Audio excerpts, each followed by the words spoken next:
이 시간 함께 하나님의 말씀을 보겠습니다. 시편 1편의 말씀입니다. 시편 1편 1절부터 6절입니다. 구약 성경 805쪽입니다.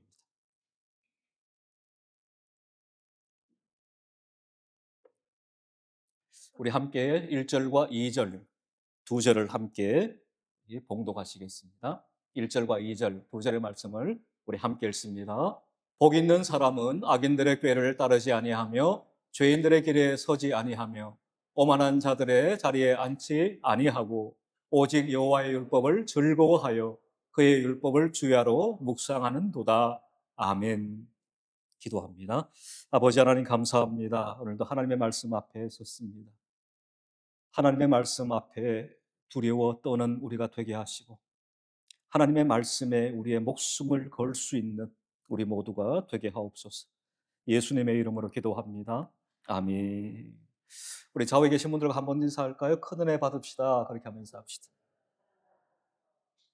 새해를 맞이하게 되면 가장 많이 하는 인사, 또 가장 많이 듣는 인사가 있죠. 새해 어떻게 하셨어요? 새해 복 많이 받으세요. 내가 하기도 하고 또 듣기도 하는 그죠? 인사입니다. 그리고 이어서 여러 가지 좋은 덕담들을 나누게 되죠.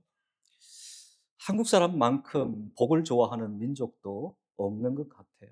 아마 여러분들 곰곰이 생각해 보세요. 여러분이 살고 있는 삶의 영역 안에 복이라는 단어가 얼마나 많은지 한번 찾아보십시오. 그만큼 한국 사람들은 복을 좋아합니다.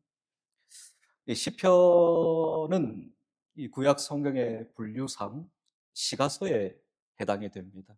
시가서라는 것은 시와 노래의 책이다라는 말이죠. 욥기, 시편, 잠언, 전도, 아가서 이 5권의 책을 시가서라고 불러요. 그러므로 시편은 시가서에 해당이 됩니다.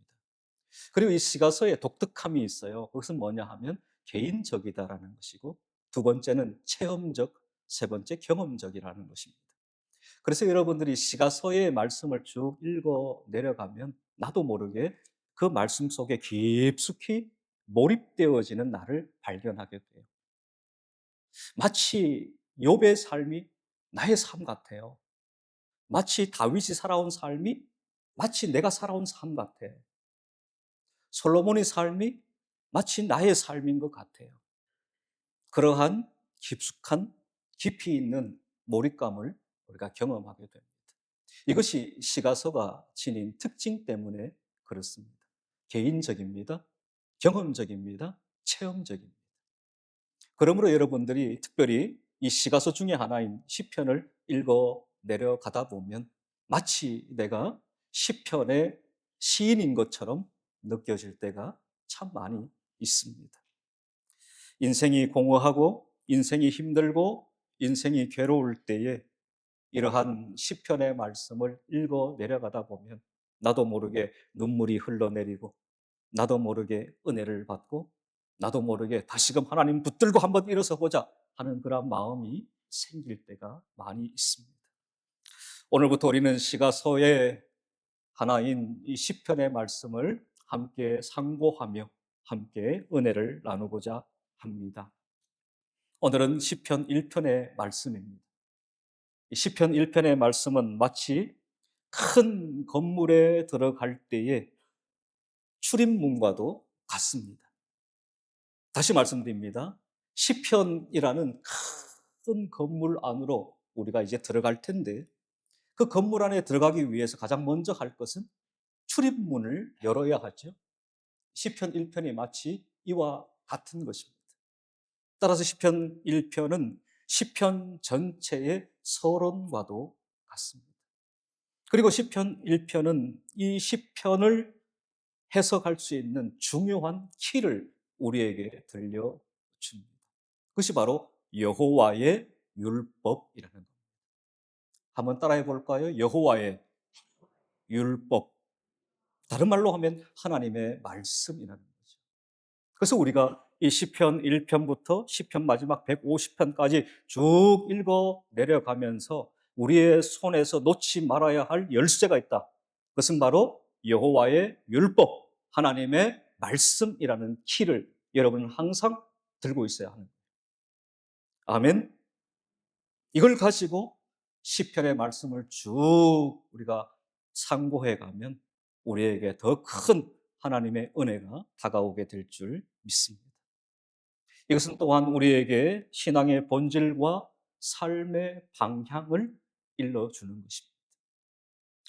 어떤 방향으로 우리가 나아가야 할까? 어떻게 우리의 삶을 살아가야 할까? 라고 했을 때에 여러분의 손에 들고 있는 이 키가 바로 그것을 가르쳐 줄 것입니다. 오늘 성경은 무엇이 우리에게 참된 복인가를 일러주죠. 오늘 시편 1편은 우리에게 애매하게 말하지 않습니다. 매우 분명하게, 매우 선명하게, 매우 정확하게 우리에게 말씀해 줍니다. 1편은 1절에 이렇게 시작합니다. 복 있는 사람은 이라고 시작합니다. 여기에서 복이라는 단어, 히브리어로 아슈레라는 단어를 사용합니다. 이 단어의 1차적인 의미는 곧다, 꾸불꾸불하지 않고 곧다라는 의미를 가지고 있어요. 또 하나, 똑바로 가다, 그런 의미를 가지고 있습니다.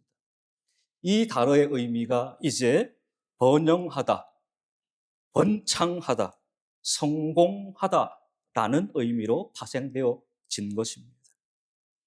따라서 1절에서 말하는 복은 이러한 의미라고 할 수 있습니다. 하나님께서 제시하신 삶의 길을 똑바로 걸어가는 것, 그 자체가 복이다라는 거예요. 하나님께서 하나님의 말씀을 통해서 우리에게 이렇게 걸어가라고 말씀을 하셨습니다. 그런데 우리가 이렇게 걸어가지 않고 저렇게 걸어가는 것은 복이 아니에요. 하나님이 이렇게 걸어가라고 말씀하셨는데 우리가 그 하나님의 말씀대로 이렇게 걸어가는 것 자체가 복이라는 거죠. 또한 이렇게 걸어감을 통해서 하나님이 우리에게 주시는 그러한 형통의 은혜와 복이 있다라고 가르칩니다. 그러므로 복이라는 것, 우리가 단순히 생각하는 그 복의 개념을 뛰어넘는 것이라는 것을 우리는 기억해야 합니다. 복은 뭐라고요? 하나님이 제시하신 그 길을 똑바로 걸어가는 것입니다. 하나님이 제시한 길은 과연 뭘까요? 하나님의 말씀이죠. 그러니까 하나님의 말씀이 우리에게 이렇게 걸어가라고 제시했어요. 그러면 우리는 어떻게 해야 된다고요? 복 있는 사람은 하나님이 제시한 대로, 하나님이 말씀한 대로 그대로 똑바로 걸어가는 겁니다. 그 걸음 속에서 하나님이 우리에게 주시는 번영이 있고 형통이 있고 행복이 있다는 거죠. 그것이 바로 복이라는 겁니다. 세상 사람들은 많은 물질을 소유하면 복이다라고 말해요. 아니요. 성경이 우리에게 가르치는 복은 그런 저차원적인 게 아닙니다. 고차원적인 복을 말해요. 이 복을 누리기 위해서 성도는 바른 선택을 해야 한다라고 오늘 성경이 우리에게 가르치고 있습니다. 오늘 시편 1편은 우리 인생 가운데 두 가지의 길이 있다라고 가르쳐요. 많은 길이 있지 않습니다. 여러 갈래의 길이 있지 않아요. 인생에는 오직 딱 두 가지 길밖에 없습니다. 하나는 의인들의 길이요, 하나는 악인들의 길. 이것 외에 없습니다. 우리는 과연 어떤 길을 걸어가야 할 것인가? 오늘 시편 1편은 너무나 분명하게 우리에게 말씀해 주고 있습니다. 이 악인들의 길과 의인들의 길을 우리에게 분명히 보여주면서 복 있는 사람은 악인들의 길이 아닌 의인들의 길을 걸어가는 자여야 한다라고 우리에게 교훈해 주고 있는 것입니다. 먼저 오늘 본문은 우리에게 소극적으로 성도가 피해야 할 길을 일러줍니다. 성도인 우리가 이 땅을 살아가면서 마땅히 피해야 할 길은 어떤 길인가라는 거죠. 1절을 다시 봅니다. 우리 같이 읽읍시다. 복 있는 사람은, 자막을 띄워주시고 시작. 복 있는 사람은 악인들의 길을 따르지 아니하며 죄인들의 길에 서지 아니하며 오만한 자들의 자리에 앉지 아니하고. 아멘. 1절 말씀을 통해서 성도인 우리가 피해야 할 길을 분명히 일러주고 있습니다. 악인들의 죄악을 점층적으로 전개하고 있습니다.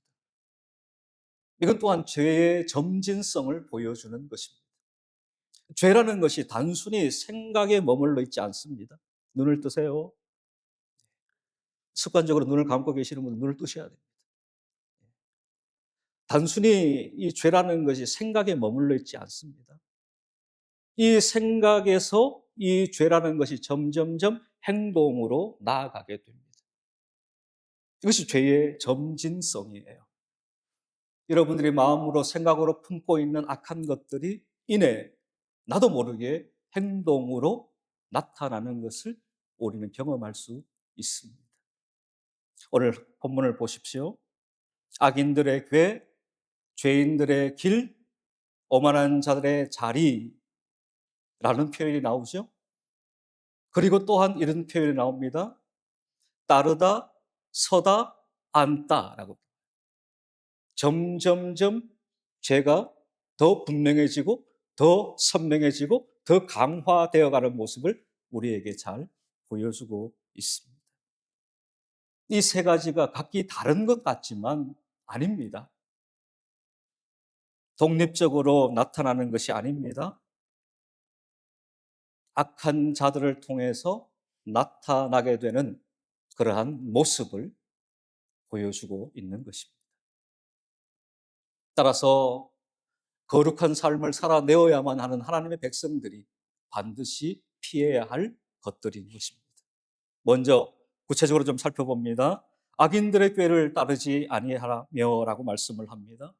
여기에 악인은 구체적으로 하나님의 말씀을 멸시하는 자를 가리킵니다. 따라서 자신의 꾀와 모략으로 사는 자들입니다. 하나님의 말씀을 멸시해요. 그러니까 남는 건 뭐밖에 없어요? 나의 꾀, 나의 생각, 나의 모략밖에 없는 거예요. 자신의 탐욕을 위해서 하나님의 법을 무시합니다.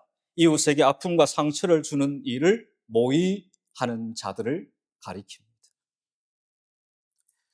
성공을 위해서 옳은 길을 포기합니다. 죄악된 길을 도모하는 자들입니다. 불의한 방법, 불법을 동원해서라도 성공, 자신의 탐심, 자신의 탐욕을 채우려고 하는 그러한 생각들로 가득 찬 사람들. 그것이 바로 악인들의 죄입니다. 그것을 뭐 하지 아니하며? 따르지 아니하며. 또한 죄인들의 길에 서지 말라라고 말씀을 합니다. 이 죄라는 단어의 원어적인 의미를 보면 관역을 빗나간다, 그런 의미를 가지고 있어요. 어떤 사람이 화살을 쏩니다. 그러면 화살이 쫙 날아가서 관역의 정중앙에 꽂혀야 되는데, 이 죄라는 단어의 의미는 화살을 쏘았는데 화살이 관역 정중앙에 꽂히는 것이 아니라 화살이 완전히 빗나가는 거예요. 이게 죄라는 단어의 원어적인 의미입니다.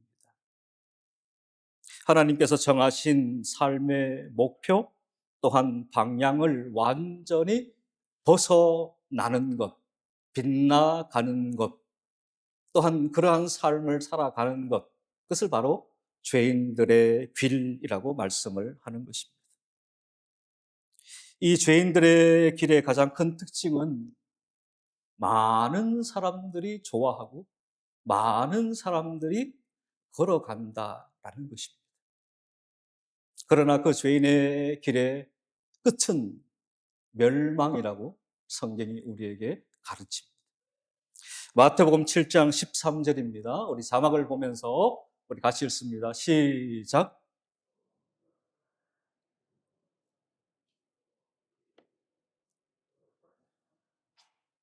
멸망으로 인도하는 문은 크고 그 길이 넓어 그리로 들어가는 자가 어떻게 해요?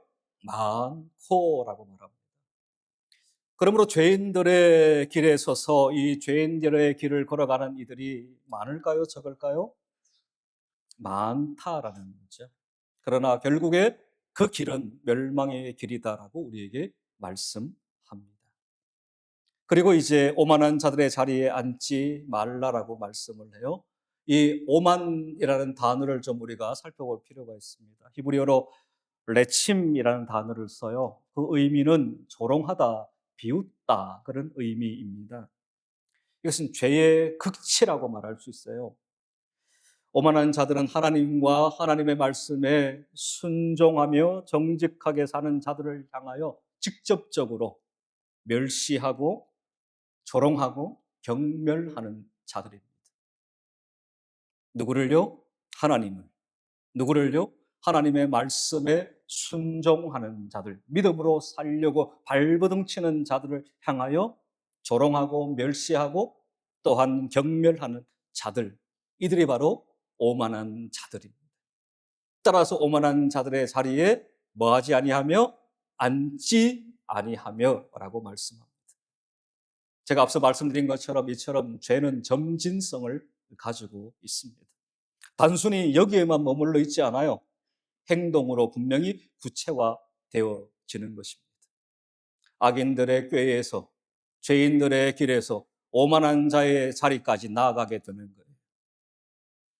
따르다, 서다, 앉다까지 가는 겁니다.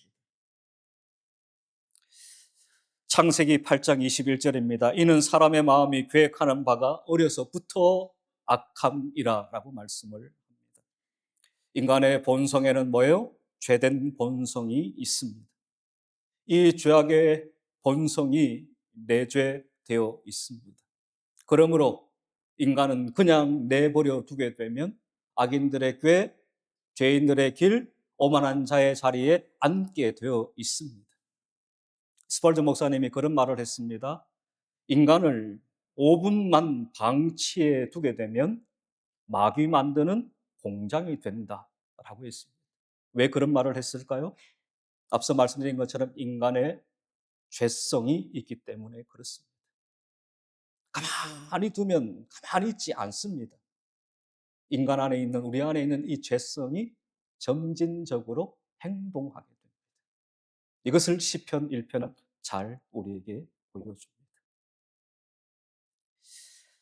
따라서 1절을 보면 아니하며 아니하며 아니하고 라고 3번이나 반복하여 강조하고 있습니다. 히브리 원어를 보면 강한 부정어를 사용하는데 로라는 부정어를 사용합니다. 아니하다, 그 정도가 아닙니다. 하지 마, 이 정도가 아니에요. 절대 하면 안 돼, 절대 하지 마, 그런 의미입니다. 강한 부정어예요. 왜 그토록 시편의 기자가 강조했을까요? 절대로 이 길을 걸어가면 안 되기 때문에 그렇습니다.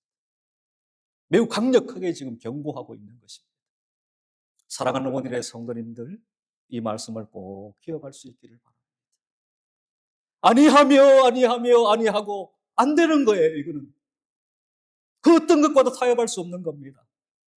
하면 안 되는 겁니다. 해서는 절대 안 되는 것입니다. 아멘. 데살로니가전서 5장 22절을 봅니다. 우리 같이 한번 읽어볼까요? 시작. 악은 어떤 모양이라도 버리라 말씀. 이제 이어서 적극적으로 성도가 따라야 할 길을 우리에게 말씀을 합니다. 2절로 갑니다. 우리 같이 읽읍시다. 2절 말씀. 오직 시작. 오직 여호와의 율법을 즐거워하여 그의 율법을 주야로 묵상하는 도다. 아멘. 이 2절의 말씀을 원어에서 보면 히브리어 키라는 단어가 있습니다. 그런데 이 한글 성경에는 키라는 단어를 번역해 놓지 않았습니다. 이 키라는 단어는 이유를 나타내는 접속사예요. 왜냐하면이라는 의미입니다. 다시 한번 읽습니다. 왜냐하면 오직 여호와의 율법을 즐거워하여 그의 율법을 주야로 묵상하는도다. 그러니까 앞절 1절에 그러한 삶을 살지 않는 자들, 그러한 삶을 살지 않을 수 있는 방법, 그것을 바로 2절이 우리에게 가르쳐 주는 겁니다. 너희가 1절의 삶을 살지 않기 위해서는 2절의 삶을 살아내어야 한다는 것입니다. 2절의 삶을 살지 않으면 마침내 우리는 어떤 삶? 1절의 삶을 살 수밖에 없다는 거예요. 성도가 마땅히 피해야 할 그 3가지의 모습을 닮지 않으려면, 따르지 않으려면 우리는 왜냐하면 2절의 말씀을 기억해야 하는 것입니다. 또한 2절의 말씀에 순종하는 삶을 살아야 하는 것입니다. 그 두 가지가 뭡니까? 오직 여호와의 율법을 즐거워하는 것. 또한 하나는 뭡니까? 그의 율법을 주야로 묵상하는 것입니다. 이 두 가지가 다른 것 같지만 이 두 가지는 하나입니다. 여호와의 율법을 즐거워하는 거예요. 즐거워한다라는 것은 기뻐한다는 것입니다. 또한 즐겁게 받아들인다는 것입니다. 또한 이것은 그 어떠한 것보다 그 무엇보다 사랑한다라는 의미를 가지고 있습니다. 우리가 삶을 살아가면서 우리가 기뻐하고 즐거워하고 사랑해야 될 것들이 얼마나 많이 있습니까? 그러한 것들 가운데 가장 기뻐하고 즐거워하고 사랑해야 될 것이 여호와의 율법, 하나님의 말씀이다라고 우리에게 가르치는 것입니다. 한 주간의 삶을 돌아봅니다. 우리는 한 주간의 삶을 통해서 얼마만큼 하나님의 말씀을 기뻐했습니까? 하나님의 말씀을 즐거워했습니까? 하나님의 말씀을 그 무엇보다 사랑하셨습니까? 우리에게 성경은 여호와 하나님의 율법을 즐거워하라고 가르칩니다. 또 하나 그의 율법을 주야로 묵상하라고 가르쳐요. 하나님의 말씀을 즐거워하는 자는 하나님의 말씀을 주야로 묵상할 수밖에 없지요. 말씀이 좋은데요. 말씀을 사랑하는데 즐거워하며 사랑하는 그 말씀을 멀리 할 수 있습니까? 내 곁에 두고 싶은 거지. 가까이 하고 싶은 거지. 매 순간마다 그 말씀을 묵상하는 거예요. 읊조리는 겁니다. 이걸 다르게 표현하면 말씀과 내가 하나가 되는 거예요. 말씀과 내가 따로가 아니라. 주중에 저기 창조경제단지 안에 있는 식당에 가서 우리 부목사님과 식사를 같이 했어요. 가니까 국밥이 있고 따로 국밥이 있더라고요. 국밥은 10,000원인가 그렇고 따로 국밥은 11,000원인가 그래요. 그래서 국밥 시켜서 먹었는데 밥하고 국이 다 섞여가지고 나오더라고요. 제가 왜 말씀을 드리느냐 하면 말씀과 우리가 분리된 것이 아니라 말씀과 우리가 따로가 아니라 말씀과 우리가 뭐예요? 일체가 되는 거예요. 이것이 여호와의 율법을 즐거워하는 것이고 그 율법을 주야로 묵상하는 것입니다. 오늘 성경은 우리에게 이것을 가르칩니다. 이러한 삶을 살아야만 악인들의 꾀를 따르지 않게 돼요. 죄인들의 길에 서지 않게 돼요. 오만한 자의 자리에 앉지 않게 됩니다. 다른 방법이 없어요. 이 방법밖에 없다는 거죠. 다시요, 여호와의 율법을 즐거워하는 방법. 그 여호와의 율법을 주야로 묵상하는 방법만이 하나님의 기뻐하시는 삶, 복 있는 자의 삶을 살아낼 수가 있는 것입니다. 지난 금토 이틀간 우리 다음 세대가 성경 통독 수련회를 우리 1층에서 가졌습니다. 속으로는 걱정을 많이 했어요. 아이들이 장시간 한 자리에 앉아서 성경을 과연 읽어낼 수 있을까? 아이들이 집중할 수 있는 시간은 제한되어 있거든요. 그런데 아이들에게 놀라운 일이 있었습니다. 연락이 오잖아요. 놀라운 일이 있었다고. 아이들이 자리를 이탈하지 않고 거기에 앉아서 나누어준 성경을 가지고 성경을 들으면서 한 절 한 절씩 읽어 내려가는 거예요. 첫날 시편 1편부터 시편 150편까지 다 읽었습니다. 그리고 둘째 날 토요일이 돼서 애들이 잠언의 말씀을 또 다 읽었어요. 얼마나 감사한지 모르겠어요. 이 모습을 보면서 우리 원일교회의 다음 세대가 미래가 있다, 소망이 있다라는 생각을 가졌습니다. 말씀과 함께하는 우리의 다음 세대들, 말씀 가운데 바르게 자라고 말씀을 즐거워하는 자들, 그 말씀을 주야로 묵상하는 자들로 자랄 수 있도록 우리 부모 세대가 위하여 기도해 주시고 또 우리 부모 세대가 이러한 하나님의 말씀을 즐거워하고 하나님의 말씀을 묵상하는 일에 최선을 다해 본이 되어 주시기를 주님의 이름으로 축복합니다. 시편 119편 9절입니다. 우리 같이 읽겠습니다. 시작.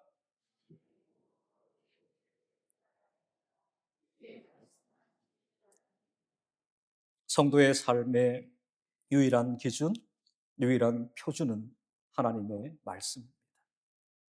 하나님의 말씀이 가슴팍에 새겨져 있고 하나님의 말씀이 우리의 마음에 심기어져 있으면 우리는 이 세상의 어떠한 죄악과도 결별을 선언하며 하나님이 기뻐하는 길을 마침내 걸어갈 수가 있습니다.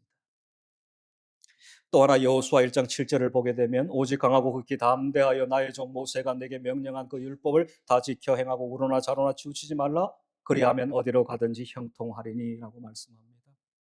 모세의 뒤를 이어 이스라엘 백성들을 인도하고 가나안 정복 전쟁을 치루어야만 하는 여호수아, 두려움 가운데 떨고 있는 그에게 하나님이 주신 말씀입니다.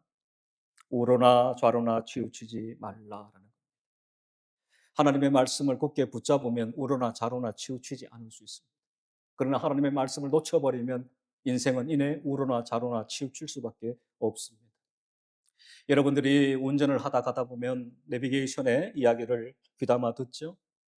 어떨 때는 내 마음대로 운전해 가는 경우가 있어요. 내가 아는 길이니까. 내비의 인도를 무시하고 말이죠.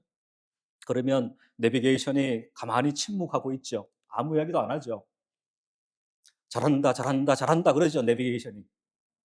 절대 그런 내비게이션은 없습니다. 경로를 이탈했습니다. 하나님의 말씀이 그와 같아요. 하나님의 말씀이 아는 길로 우리가 나아가면 하나님의 말씀은 잘한다, 잘한다, 잘한다, 옳거니, 옳거니, 옳거니 박수 쳐주지 않습니다. 야, 너 경로 이탈했어. 똑바로 가야 돼.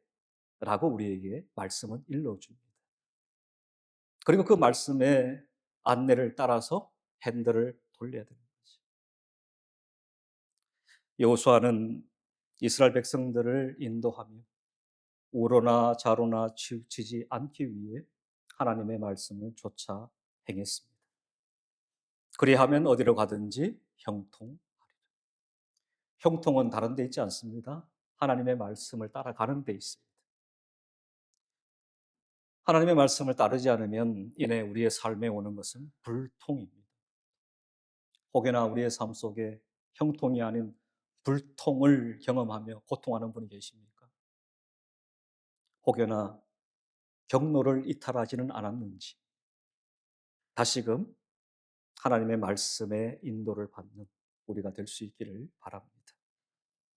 그리고 이제 마지막으로 오늘 성경은 두 가지 길의 최종 결말을 우리에게 소개합니다.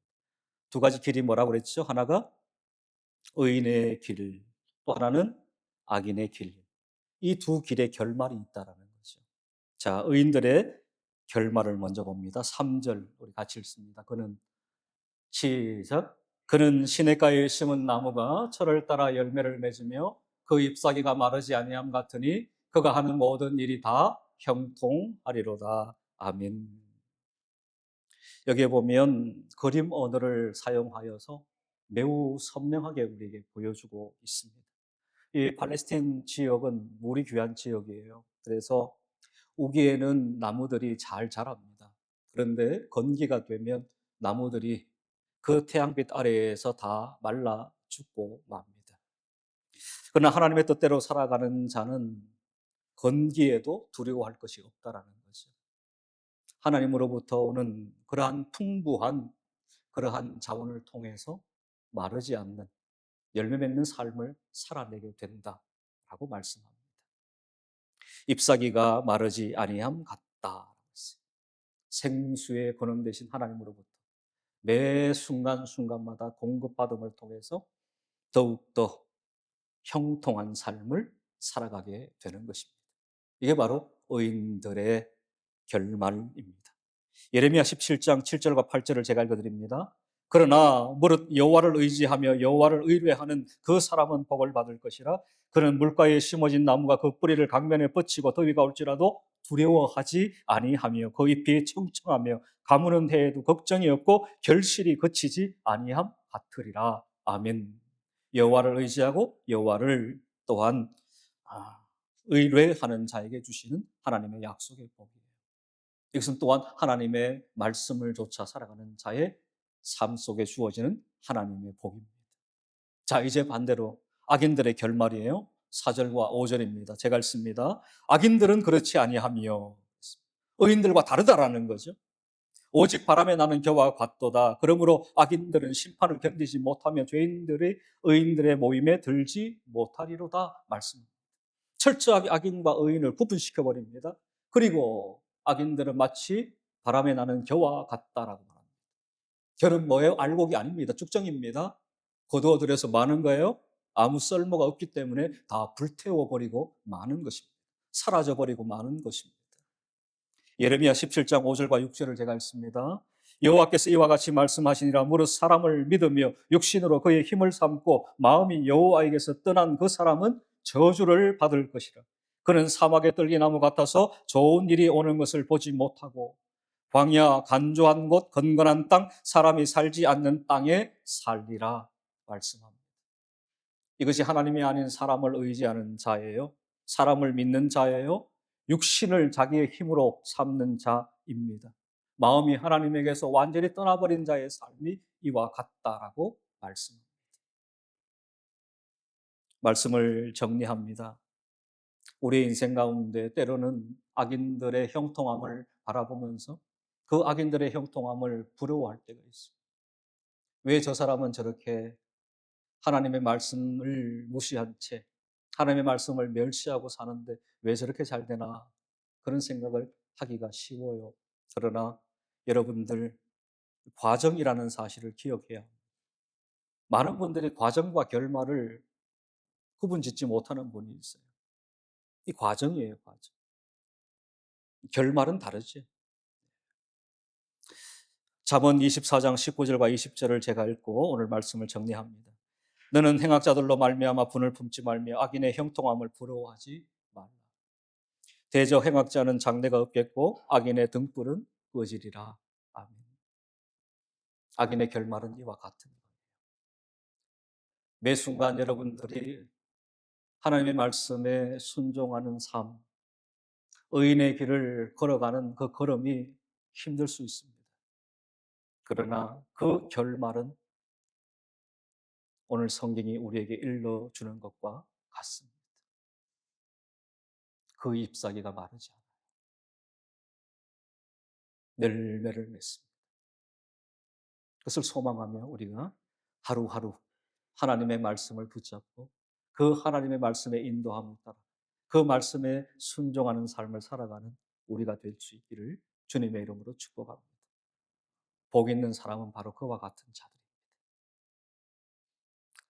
하나님이 제시하신 대로 걸어가는 거예요. 그리고 그 길을 걸어가며 하나님의 주시는 그러한 형통의 은혜와 복을 누리며 살아가는 자입니다. 아무리 우리 주변에 악인들이, 죄인들이, 오만한 자들이 우리에게 손짓한다 할지라도 우리가 그들의 손짓을 우리가 무시하고 타협하지 않고 끝까지 올곧게 주의 길, 말씀의 길을 걸어가는 우리 모두가 되기를 주님의 이름으로 축복합니다. 기도하겠습니다.